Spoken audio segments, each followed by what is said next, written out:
Bienvenue à une journée bonus de ma formation gratuite de 5 jours sur l'exercice et la nutrition sportive. Dans cette leçon d'aujourd'hui, on va voir comment je peux vous fournir le bon type d'éducation et de support pour vous aider à manger, bouger et mieux vivre. Pour commencer, on va parler d'éducation. Maintenant, quand la plupart des gens pensent à l'éducation, ils pensent à des professeurs, à des livres, à des conférences.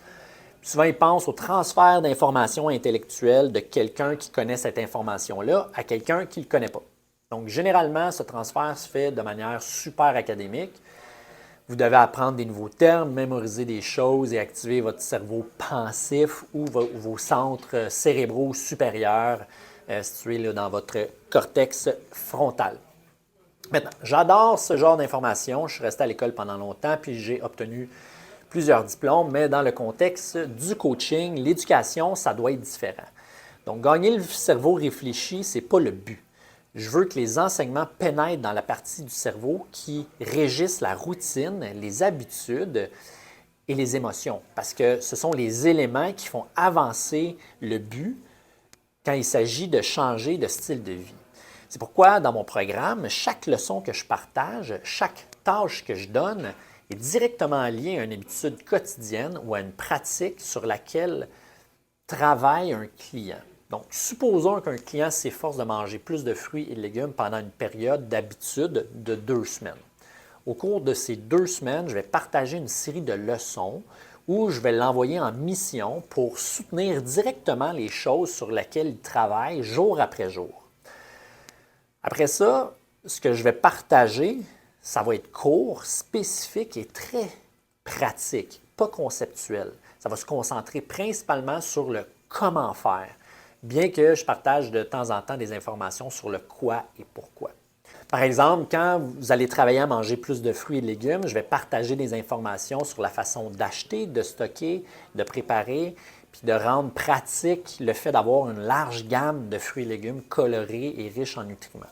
Je pourrais même vous envoyer au marché du coin du petit fermier pour acheter un nouveau légume, vous demander de rechercher sur Google une façon intéressante de le préparer, puis de les inclure dans votre souper.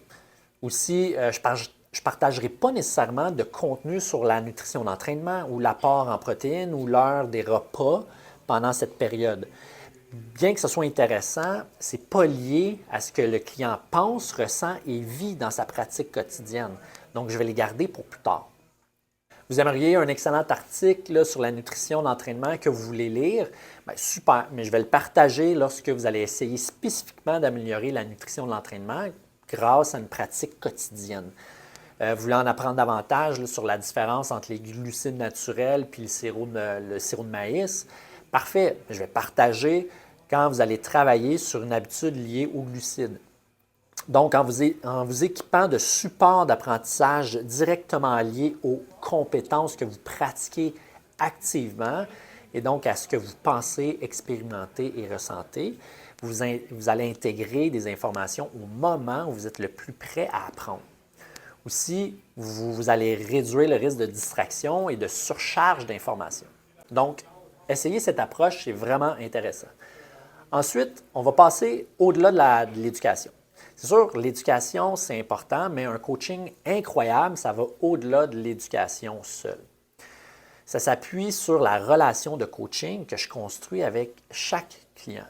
En fait, au fil des ans, j'ai appris que le succès d'un entraîneur dépend avec quelle efficacité il crée une connexion avec un client, comment il éduque le client, puis comment il communique et comment il fait en sorte que le client se sent soutenu. Puis la dernière partie, je dis se sent soutenu parce que souvent on pense qu'on les aide, mais eux, ils ne voient pas ça de cette façon-là. Exemple, si un client vient me voir puis il y a une problématique quelconque, par exemple, peut-être que sa récupération sportive n'a pas été aussi bonne les derniers temps ou il remarque des sensibilités alimentaires émergentes. Si au lieu de l'écouter vraiment puis de comprendre d'abord son point de vue puis sa situation, puis là je commence à lui dire que je sais, puis je leur dis quoi faire, etc. Même si mes conseils sont vraiment top-notch, ils ne vont pas avoir l'impression que je les soutiens, que je les supporte, puis que je fais l'effort de vraiment comprendre d'où ils viennent. Dans la leçon où on a couvert l'étape 2, conseiller, je vous ai parlé des méthodes 5S, ou vous créez un plan simple, segmenté, séquentiel, stratégique et soutenu. Mais cette dernière pièce-là, soutenue, le support, c'est crucial. Bien sûr, certains clients là, vont être ridiculement motivés là, et tenaces sans relâche. Ils pourraient même être en mesure de comprendre ce genre de choses puis de se frayer de toute manière un chemin vers leur objectif. Peut-être. Mais d'après mon expérience, la plupart des gens ont besoin d'un peu de coaching et de support, puis c'est correct, ce n'est pas un signe de faiblesse ou d'incompétence. Parce qu'en réalité, c'est comme ça qu'on a appris à lire, à écrire, à marcher, à parler, c'est comme ça qu'on apprend à faire un travail, à nous améliorer professionnellement, personnellement aussi, pardon, c'est comme ça qu'on devient des meilleurs parents, partenaires, c'est comme ça qu'on grandit en tant qu'être humain avec du coaching, du soutien et de la responsabilité.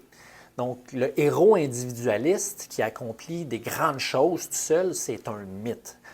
Puis, les ingrédients suivants engendrent, puis d'autre part, les ingrédients suivants engendrent souvent le succès. L'encouragement pendant la phase de courage. La phase de courage, c'est l'écart entre s'engager dans quelque chose puis posséder les compétences nécessaires pour l'accomplir. En ce moment, vous êtes engagé, mais vous n'êtes pas tout à fait capable. Donc, avancer demande du courage. Dans des moments comme ceux-là, c'est agréable d'emprunter le courage d'un coach, d'un mentor que lui-même a suivi le processus.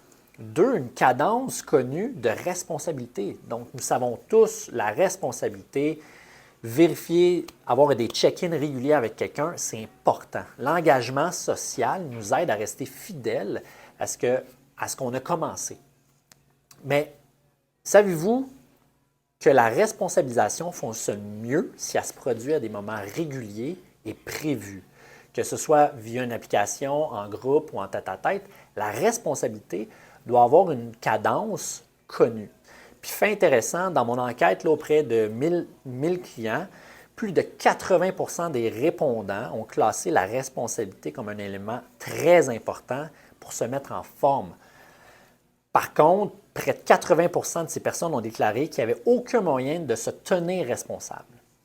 3, ça met l'accent sur les progrès positifs. Donc, la plupart de l'industrie du fitness n'a pas reçu le mémo. Là. Se comparer à un idéal de super-héros ne fonctionne pas.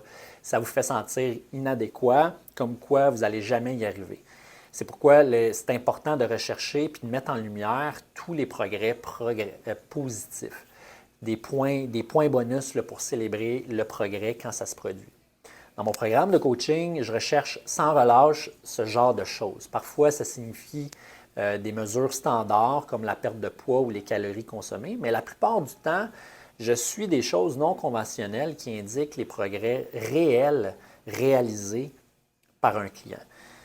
Même si les clients ne voient pas encore des résultats physiques, s'ils se présentent, des bonnes choses se produisent. En identifiant et en célébrant ce genre de choses, les progrès vont suivre. Et 4, l'identification proactive des obstacles. Bien sûr, ce n'est pas juste un high five puis une célébration du progrès en tout temps. Parfois, des vrais défis se présentent, c'est une réalité. Des stratégies sont nécessaires pour surmonter ces obstacles inévitables. Mais quoi de mieux que de résoudre un problème? Hein? C'est l'éviter en premier lieu. Puis c'est ça, faire un bon coaching. Donc, les coachs expérimentés peuvent donner aux clients une idée à l'avance de ce qu'ils sont susceptibles de rencontrer. Puis de cette façon-là, les clients savent quel problème rechercher, puis sont moins susceptibles de dérailler. Donc, pour vous aider, consultez les ressources là, sous cette vidéo. J'en ai partagé quelques-unes spécialement pour vous. Elles vont vous aider à développer vos pratiques de support, de soutien, alors que vous vous efforcez là, de devenir meilleur avec votre fitness. En fin de compte, merci beaucoup d'avoir fait partie de ce cours gratuit de 5 jours. J'espère que vous avez beaucoup appris et que vous avez commencé à essayer de nouvelles expériences avec vous-même. Bien sûr, il y a beaucoup à savoir pour devenir meilleur. Aussi, il faut beaucoup de pratique pour maîtriser les techniques que j'ai décrites ici, tout comme les autres compétences. Là, vous ne pouvez pas vous attendre à les maîtriser du jour au lendemain. Si vous souhaitez avoir de l'aide pour poursuivre votre développement de fitness, de santé, de nutrition, envisagez de travailler avec moi dans mon célèbre programme de coaching. Ça a été développé sur 10 ans, testé sur 5000 clients et plus. Le programme de coaching de nutrition de niveau 1, ça synthétise tout ce que j'ai appris au cours des décennies de coaching et de recherche dans le domaine de la nutrition et de l'entraînement. C'est conçu pour tous les gens qui désirent améliorer leur santé, leur fitness, leur nutrition, puis évoluer dans un environnement de coaching, d'empuissancement. Donc, c'est basé sur des cours de kinésiologie, de nutrition universitaire, puis les données que j'ai recueillies auprès de milliers de clients dans mon programme au fil des ans. Donc, si vous voulez en savoir plus, cliquez sur le lien sous la vidéo. J'ai vraiment hâte de travailler avec vous. Merci.